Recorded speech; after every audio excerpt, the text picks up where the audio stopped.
नमस्कार, मैं आर.डी. भारती और आप देख रहे हैं बिहारी सुल्तान। विकास दुबे के इनकाउंटर के बाद हमारे देश की बड़ी बड़ी हस्तियों ने अपने अपने कमेंट्स दिए। सुप्रीम कोर्ट के रिटायर्ड जस्टिस मार्कंडे काटजू जी ने कहा कि ये इनकाउंटर जो हुआ है ये फर्जी इनकाउंटर है और इनकाउंटर करने वाले को फांसी का फंदा इंतज़ार कर रहा है। और इस तरह से बहुत सारे लोगों ने अपना अपना ओपिनियन दिया। हमारे देश का कानून में ये जो प्रावधान है, अगर आप किसी को जो है डेथ पनिशमेंट भी दे देते हैं, फांसी की सज़ा भी दे देते हैं, उसको भी सीधे तरीके से आप नहीं मार सकते। आपको स्वस्थ साबित करना होगा डॉक्टर की मौजूदगी में और मजिस्ट्रेट की मौजूदगी में। सारी प्रक्रियाओं के बाद फांसी दी जाती है। तो फिर आप राह चलते इनकाउंटर कैसे दिखा सकते हैं? लोग सवाल कर रहे हैं। लोग ये कहते हैं कि जब विकास दुबे पुलिस की कस्टडी में था, पुलिस उसको चारों तरफ से दबोचे हुए था, फिर उसके पास तो हथियार का सवाल ही नहीं उठता। ये फर्जी इनकाउंटर है।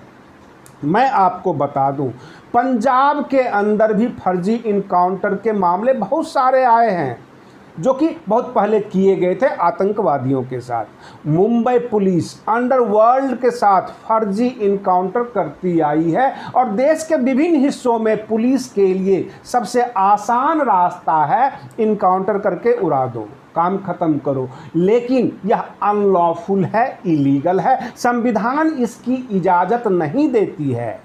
सन 2011 में प्रकाश कदम वर्सेस राम प्रसाद सर्वोच्च न्यायालय की हिस्टोरिकल जजमेंट है 2011 का, जिसमें सर्वोच्च न्यायालय ने कहा है कि फर्जी इनकाउंटर में सीधे फांसी की सज़ा होनी चाहिए। अब मैं आपको बता देता हूं, जो पुलिस डिपार्टमेंट है उसमें जितने भी जवान होते हैं, अफसर होते हैं, एक बहुत बड़ी गलती करते हैं, जो अपने चीफ, अपने आका के इशारे पे ये छोटी छोटी गलतियां करते रहते हैं, इनकाउंटर करते रहते हैं। अभी जो विकास दुबे का जो मामला आया है, साल 2 साल के बाद सत्ता बदल जाएगी। जो डीजीपी बैठे होंगे वो रिटायर हो जाएंगे। बड़े बड़े जो आईपीएस होंगे, जिनके इशारे पर छोटे पुलिस अफसर ये नाचते रहते हैं, ये सब के सब उनका साथ छोड़ देंगे। सस्पेंशन होगा, जेल जाएंगे, परिवार बिखर जाएगा। और इस तरह से पुलिस वाले के साथ बहुत बड़ा समस्या पैदा होता है। यह सोचने वाली बात है कि 8-10 पुलिस जो है शहीद हो गए और 10-12 अब जेल चले जाएंगे और अभियुक्त मात्र एक, विकास दुबे। यानी कहीं न कहीं से जो है प्रशासन का यह फेल्योर है। प्रशासन अपने आप को चुस्त नहीं देख रही है, नहीं कर पा रही है। और इस तरह से देश भर में जितने भी फर्जी इनकाउंटर में जितने भी हिस्टोरिकल जजमेंट आए हैं, लोग उसके ऊपर डिस्कस करने लग गए हैं। आप सज़ा दे सकते हैं, आप मार नहीं सकते। कभी भी जो है कोर्ट भी सज़ा का देती है, जैसे कि मौत की सज़ा होती है। ये नहीं कहती है कि हम मौत दे रहे हैं, बदले की कार्रवाई नहीं होती है। और सबसे बड़ी बात यह है, विकास दुबे का इनकाउंटर किया गया, वो भाग रहा था, उसको पूरी कहानी बनाई गई। क्या विकास दुबे का मकान भी भाग रहा था?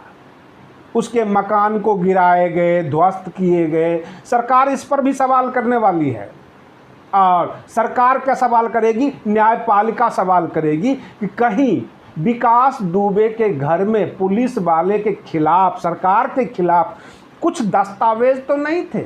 आनन फानन में उसके मकान गिरा दिए गए। मकान का क्या कसूर था? उन गांव वालों का क्या कसूर है? जब विकास दुबे मर ही गया, पूरे गांव में जो है सिक्योरिटी लगाई हुई है, बहुत सारी चीज़ें हैं। आर्टिकल 21 का वायलेशन संविधान के अंदर दिया हुआ है कि बगैर किसी कानूनी प्रक्रिया के किसी को आप निरुद्ध नहीं कर सकते, किसी को रोक नहीं सकते, किसी के लिबर्टी पे अंकुश नहीं लगा सकते।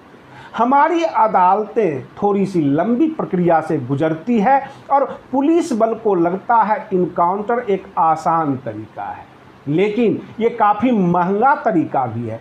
कई जजमेंट ऐसे भी आए हैं सर्वोच्च न्यायालय के, एक व्यापारी को दूसरे व्यापारी से प्रतियोगिता रहती है तो पुलिस बल को पैसे देकर दूसरे व्यापारी को आतंकवादी साबित करके उसको इनकाउंटर में मार गिराया जाता है। इस तरह से ये धंधा बना हुआ है और हर स्टेट के पुलिस में यह धंधा चरम पर है, फल फूल रही है।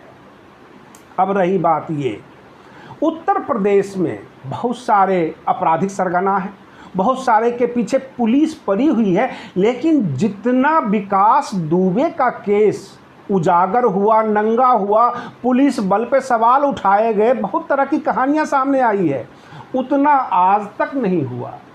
लोग अपने प्रतियोगिता की भावना में, राजनीतिक प्रतिद्वंद्विता की भावना में एक दूसरे पर आरोप लगाते हैं, एक दूसरे का जो है फर्जी इनकाउंटर में रास्ते से हटाने का प्रयास करते हैं। बहुत सारे राजनीतिक दल ने यह सवाल उठाया कि सर्वोच्च अदालत यानी सर्वोच्च न्यायालय की निगरानी में इसकी इंक्वायरी होनी चाहिए। मैं आपको बता दूं, मैंने अपनी आंखों से देखा है, हरियाणा के अंदर जितेंद्र पहल के केस में, जितेंद्र पहल एक अपराधी हुआ करता था, करीब करीब सभी पुलिस वाले लास्ट में आजीवन कारावास में चले गए, क्योंकि फर्जी इनकाउंटर के मामले में इनके पास सबूत नहीं होते हैं। अब जितने भी पुलिस बल थे उनको यह साबित करना होगा कि असली इनकाउंटर था।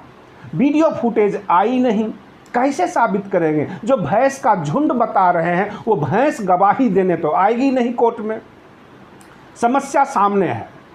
कहने का मतलब तमाम प्रकरण में कुछ शहीद परिवार और कुछ एसटीएफ के विकास दुबे को साथ में जो लेने गए थे उज्जैन महाकाल मंदिर में, उसके परिवार सब के सब बर्बाद हुए हैं। सरकार को इस पर सोचना पड़ेगा कि इतनी बड़ी गलतियां दोबारा ना हो, क्योंकि कम से कम 50-60 पुलिस वाले का परिवार बर्बाद हुआ है एक अभियुक्त के चक्कर में, और इसके ऊपर सजा भी होगी, इंक्वायरी भी लंबी होगी और कानून की सारी प्रक्रिया निभाई जाएगी।